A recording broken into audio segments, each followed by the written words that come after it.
আসসালামু আলাইকুম ওয়ারাহমাতুল্লাহি ওয়াবারাকাতুহু। যাচ্ছি রাজশাহী শহর থেকে প্রায় ৪৫ কিলোমিটার দূরের একটি গ্রামে। সেই গ্রামে রয়েছে অজ্ঞাত এবং রহস্যজনক দুইটি ইমারত, একটি পুরনো কবরের সন্ধান। আজ আপনাদের জানাবো সেই অজ্ঞাত এবং রহস্যজনক ইমারত দুইটি আসলে কি, মসজিদ, মন্দির না অন্য কিছু, কবরটি কি এবং কখন তৈরি হয়েছে সেগুলো জানতে ভিডিওটি না টেনে পুরোটি দেখতে থাকুন। এই বাগমারা উপজেলা থেকে প্রায় ১২ কিলোমিটার উত্তর পশ্চিমে নরদাস ইউনিয়ন। এই ইউনিয়নের একটি গ্রামের নাম গোরসার। এই গ্রামের পূর্বপাড়ায় রয়েছে এক গম্বুজ বিশিষ্ট ইমারত ও একটি জোড়বাংলা ইমারত এবং একটি পুরাতন কবরের চিহ্ন। এক গম্বুজ বিশিষ্ট ইমারতটি ইট ও চুনসুরকি দিয়ে নির্মিত। বর্গাকৃত ইমারতটির প্রতি দিকের বাহুর পরিমাণ ৭.০ ইঞ্চি। চার কোণায় রয়েছে অষ্টকোণা বুরুজ। উত্তর ও দক্ষিণ দেওয়ালে একটি করে জানালা এবং পূর্ব দেয়ালে একটি খিলানপথ রয়েছে। পশ্চিম দেয়ালে একটি ক্ষুদ্রাকৃতির একটি মিহরাবও রয়েছে। ইমারতটির উপরের পান্দান্তিক পদ্ধতিতে নির্মিত একটি গম্বুজ দ্বারা আচ্ছাদিত। গম্বুজটি একটি পিপার উপর স্থাপিত। ইমারত দুইটি আসলে কি, স্থানীয়দের সাথেও কথা বললাম, তারাও জানাতে পারলেন না এটার সঠিক ইতিহাস এবং আসলেই এটি কি, এটা কোনো ধর্মীয় উপাসনালয়, কোন ধর্মের সেটিও তারা বলতে পারেনি। স্থানীয় এক কলেজের সহকারী অধ্যাপকের সাথে কথা হলো, তিনি কি বলে চলুন শুনি। এটি আমার আব্বার বা আমার দাদার আমলের আগ থেকে হওয়া ছিল, বা এখানে কি হয়েছে তা বলতে পারবে না, বা আমার দাদাও বলতে পারবে না। এটা একটা কোন হিসাবে মানে মানে কি হতো এখানে আগে লোকজন নামাজ টামাজ করতো, এরকম আমরা বলতে পারবো না। আমি দেখছি আমার আব্বাও এইভাবে লিখছে। এই গ্রামেরই এক হাজির সঙ্গে দেখা, কথা হলো তার সাথে, তিনিও জানালেন একই কথা, তারাও জানেন না আসলে এটি কি। আমার বয়স ওই প্রায় ৬০-এর কাছে। আমি এ যাবৎ থেকে এইরকমই দেখতেছি, এখন পরিবর্তন নাই। বা আমরা যখন ছোট, আজ থেকে কমের পক্ষে ৪০ বছর আগে আমার দাদা মরেছে। দাদার বয়স তখন ছিল ৯২ বছর। দাদাও বলতে পারেনি যে এখানে কে কি করেছে বা কি হয়েছে, একথা দাদা বলতে পারেনি। না, ওই কোনো আমরা কিছু জানি বলতে পারবো না। নামাজ পড়া কি, পূজা করা কি, কোনো উপাসনা করা আমরা কিছু দেখিও নি, আমার দাদাও দেখেনি, বলেও পারে। ইমারতের ইতিহাস সম্পর্কে জানতে আমি চলে গেলাম রাজশাহী বিশ্ববিদ্যালয়ের ইসলামের ইতিহাস ও সাংস্কৃতিক বিভাগের সিনিয়র প্রফেসর ও বরেন্দ্র রিসার্চ মিউজিয়ামের পরিচালক ডক্টর কাজী মোহাম্মদ মুস্তাফিজুর রহমান স্যারের কাছে।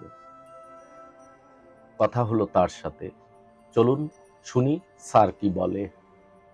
গোরসার পূর্বপাড়াতে আমরা দুটা ইমারত দেখতে পাই বাঁশঝাড়ের মধ্যে এবং অত্যন্ত জঙ্গলাকীর্ণ অবস্থায় বিদ্যমান। একটা হলো এক গম্বুজ বিশিষ্ট, আর তার পাশেই আছে দোচালা, অর্থাৎ জোড় দোচালা, দুইটা দোচালার সমন্বয়ে গঠিত একটা ইমারত, যেটাকে আমরা জোড় বাংলা হিসেবে আখ্যায়িত করতে পারি। তো এই ইমারত দুটা কি জন্য নির্মিত হয়েছিল সে সম্পর্কে লিখিত কিংবা কারো কাছে বয়স্ক কোনো ব্যক্তিদের কাছ থেকেও আমরা ঠিক কোনো তথ্য পাই না। তবে এই ইমারতের, অর্থাৎ বিশেষ করে যে দোচালা ইমারত যেটা আছে, জোড় দোচালা বা জোড় বাংলা যেটাকে আমরা বলছি, সেই ইমারতটিতে সামনের যে প্রবেশপথ, খিলানপথ, খিলানপথের উপরে এবং দুই পাশের যে সমস্ত আমরা অলঙ্করণ লক্ষ্য করি, প্লাস্টার কেটে কেটে অলঙ্করণ, সেই অলঙ্করণগুলোতে একটা বিশেষ ধরনের একটা প্রতিকৃতি দেখা যায়, যা সাধারণত মুসলিম যে সমস্ত ধর্মীয় ইমারত, সেই ইমারতগুলোতে খুব রেয়ার পরিলক্ষিত হয়। তার মধ্যে হলো এখানে যেটা আছে, একটা যে দোচালা যে ঘরটা, সেই ঘরটার ডান পাশের উপরে একটা বাঘের প্রতিকৃতি আমরা দেখতে পাই। আর সেই সঙ্গে দরজাটার উপরে, অর্থাৎ খিলানের উপরের দুই পাশে দুটা পাখির প্রতিকৃতি আমরা দেখতে পাই, এবং পাখিটি হতে পারে কবুতর কিংবা টিয়া, যেটাই হোক না কেন, কিছুটা অস্পষ্টভাবে আছে এটা। তো এই দুটি প্রতীক এই ইমারতটাকে একটা বিশেষ ইমারতে রূপান্তরিত করেছে। এখন প্রশ্ন হলো যে এটা যেহেতু আশেপাশে কোনো হিন্দুদের কোনো বসতি আমরা দেখতে পাই না, সুতরাং এখানে এটা হিন্দুদের কোনো মন্দির স্থাপত্য হিসাবে আমরা আখ্যায়িত করতে পারছি না, এবং স্থানীয় লোকজনরাও কিন্তু এটাকে মন্দির হিসাবে আখ্যায়িত করে না। তাহলে এই দুটি ইমারত কি হতে পারে? বৃহত্তর রাজশাহী জেলার আমরা নওগাঁ, নবাবগঞ্জ এবং নাটোর, বিশেষ করে নওগাঁ অঞ্চলে যদি আমরা দেখি, আমার দেখা মতে এই ধরনের দোতলা ইমারত বেশ কটি আমি পেয়েছি, যেসব সাধারণত তাজিয়া ইমারত হিসাবে আখ্যায়িত করা হয়। এখন প্রশ্ন হলো যে এখানে এই অঞ্চলে কিন্তু আমাদের সুন্নি মতানুসারী, আমরা কিন্তু শিয়া মতের অনুসারী এখানে নয়। তথাপি আমরা বলবো যে একসময় নবাবী আমলে মুর্শিদাবাদের নবাবরা তারা ছিলেন শিয়া, এবং সেই শিয়া প্রভাব দ্বারা কিন্তু এই এলাকা প্রভাবান্বিত হয়েছিল। এবং শিয়াদের সঙ্গে মহরমের যে তাদের আনন্দ মিছিল যেটা হয়, ইমাম হোসেন হাসানকে কেন্দ্র করে যে মিছিল যেটা হয়ে থাকে, সেই তাজিয়া মিছিলের প্রভাব কিন্তু এই এলাকায় আছে। এবং আমাদের সুন্নি যারা সম্প্রদায় তারাও কিন্তু এই আনন্দে সামিল হন, এবং তারাও কিন্তু মহরমের 1 তারিখ থেকে 10 তারিখ পর্যন্ত এই লাঠি খেলা এবং স্থানীয় ভাষায় গংরা বলে যেটাকে, অর্থাৎ হোসেন এবং হাসানের নকল কবর তারা কাঁধে করে নিয়ে এই মিছিল করত। এবং এগুলোর স্মৃতিকে ধরে রাখার জন্য এই ধরনের ইমারত এই এলাকায় অসংখ্য আছে, গ্রামে গ্রামে নির্মাণ করা হয়েছে। এবং এগুলোর মধ্যে অবশ্য এক গম্বুজ ইমারতটাতে যেমন কোথাও কোথাও হয়তো 2-1 নামাজও আদায় করতেন। আবার কখনো কখনো দেখা যায় যে পীর ফকির যারা ছিলেন তারা এখানে খানকা হিসেবেও তারা ব্যবহার করেছে এখানে।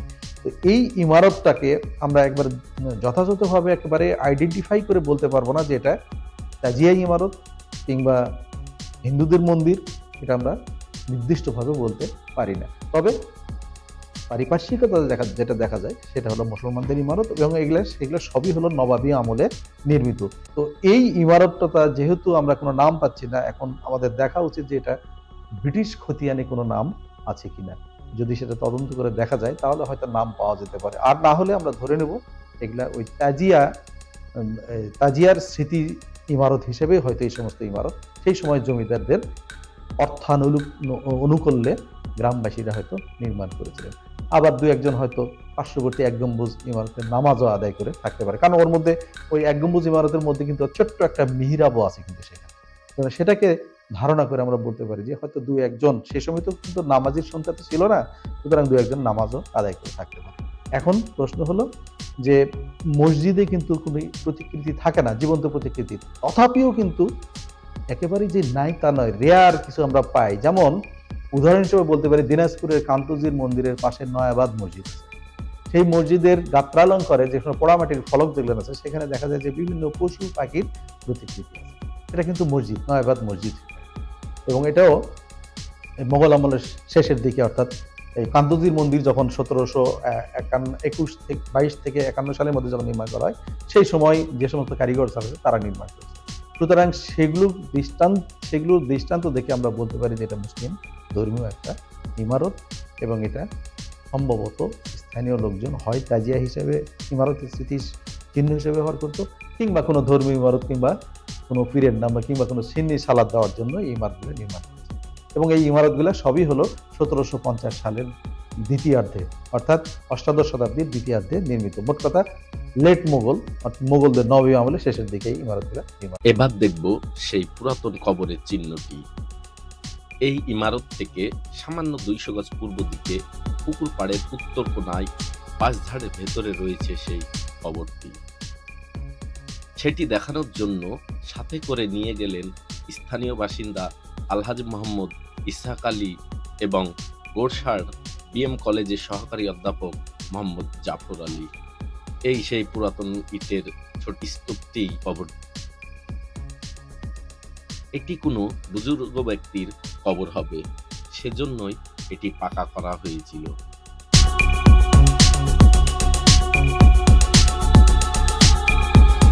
ধারণা করা হয় এটি 17 শতকের শেষের দিকে অথবা 18 শতকের প্রথম দিকে এই কবরটি দেয়া হয়েছিল।